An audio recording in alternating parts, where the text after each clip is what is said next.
Assalamualaikum warahmatullahi taala wabarakatuh dan salam sejahtera. Saya Hasnina binti Haji Abdul Rahman akan membentangkan kajian bertajuk Scout Go Solar Batch 1 Pengenalan. Sustainable Development Goals (SDG) mempunyai 17 matlamat. Matlamat nombor 4, Quality Education, Affordable and Clean Energy, matlamat nombor 7, manakala nombor 11, Sustainable Cities and Communities, nombor 12, Responsible Consumption and Production dan nombor 13, Climate Exchange telah dipenuhi di dalam aktiviti Scout Go Solar. Scout Go Solar adalah hasil kerjasama Organisasi Pergerakan Pengangkap Dunia dengan Solar Afrika dan Greenpeace.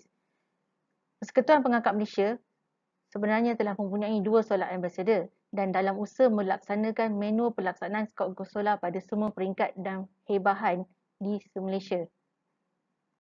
Kajian secara umumnya untuk mengenal pasti maklumat yang berkaitan dengan Scout Go Solar dan juga perkara-perkara penting yang perlu diberikan perhatian. Hasil kerjasama Organisasi Pergerakan Pengangkap Dunia, Solar Afrika dan Greenpeace, bengkel solar pertama telah diadakan selama 2 minggu di Pusat Pengangkap Antarabangsa Kandastek, Switzerland.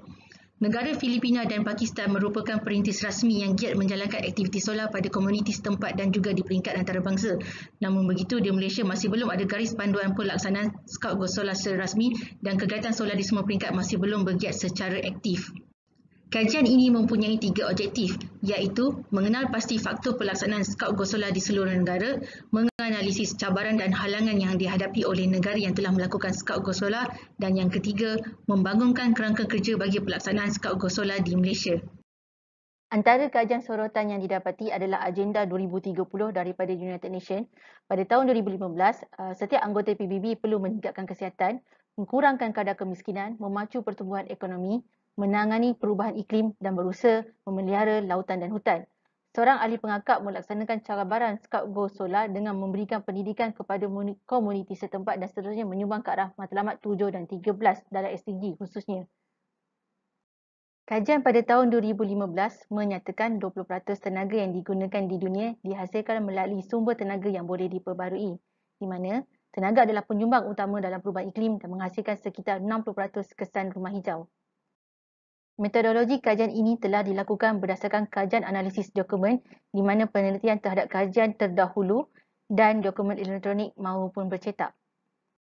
Berdasarkan analisis dan keputusan bagi menjawab objektif pertama, iaitu mengenal pasti faktor pelaksanaan Scout Go Solar di seluruh negara, Scout Go Solar terbahagi kepada 2 bahagian, iaitu pelaksanaan secara teori dan praktikal. Terdapat 4 modul secara teori, iaitu matahari sumber kehidupan, impak matahari pada kesihatan dan alam sekitar, kegunaan tenaga solar dan Go Solar. Setiap modul ini mempunyai aktiviti yang perlu dilaksanakan oleh ahli pengakap dan segala ilmu yang dipelajari perlu dilaksanakan melalui projek komuniti. Hasil dapatan untuk objektif yang kedua iaitu menganalisis cabaran dan halangan yang dihadapi oleh negara telah melaksanakan Scout Go Solar. Terdapat 3 cabaran yang telah dikenal pasti. Cabaran pertama adalah pencahayaan matahari. Misalnya, di Switzerland, aktiviti solar dilaksanakan hanya pada musim panas, iaitu pada bulan Julai dan Ogos. Berdasarkan maklumat daripada Meteor Swiss, kadar purata pencahayaan di bulan Ogos adalah sebanyak 8 jam. Manakala di Malaysia, berdasarkan kajian yang dilaksanakan oleh Osman dan Rushdie pada tahun 2014, purata cahaya matahari penuh adalah selama 4.5 jam sehingga 8 jam setiap hari. Cabaran yang kedua pula adalah perubahan iklim, di mana negara Switzerland merupakan negara 4 musim dan aktiviti kebanyakan dilakukan pada bulan Julai dan Ogos. Ini berbeza daripada Malaysia di mana iklim khatulistiwa, hujan dan panas sepanjang tahun dan disahkan lagi dengan kajian yang dilaksanakan oleh Osman dan Rushdie di mana purata cahaya matahari adalah 4.5 hingga ke 8 jam setiap hari. Cabaran ketiga adalah lokasi yang bersesuaian di mana kawasan lapang dan tidak terlindung merupakan kawasan yang bagus untuk penyerapan tenaga. Malaysia mempunyai kelebihan dari segi keluasan tanah lapang berbanding Switzerland sebanyak 288,570 km persegi. Pembangunan kerangka kerja bagi pelaksanaan Scout Go Solar di Malaysia merupakan objektif yang ketiga, di mana seorang ahli pengakap yang berminat perlu memilih aktiviti daripada modul-modul yang sedia ada dan pemimpin membantu ahli pengakap dalam merancang dan melaksanakan aktiviti tersebut.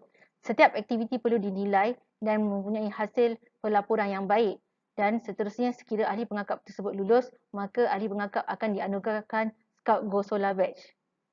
Kesimpulan kajian ini telah mengenal pasti 3 cabaran iaitu pencahayaan matahari, perubahan iklim dan lokasi.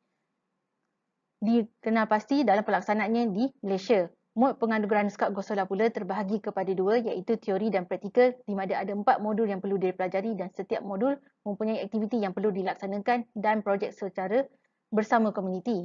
Manakala kerangka kerja telah dicadangkan bagi pelaksanaan Skot Gosola di Malaysia.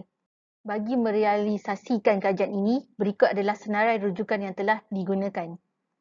Kajian ini telah dibantu oleh Puan Laila Rosmaizura binti Yaakob dari Politeknik Sultan Azlan Shah, Dr. Yusni Muhammad Yusak dari Politeknik Port Dickson dan saya Hasnina Abdul Rahman sebagai pembentang dari Politeknik Sultan Azlan Shah.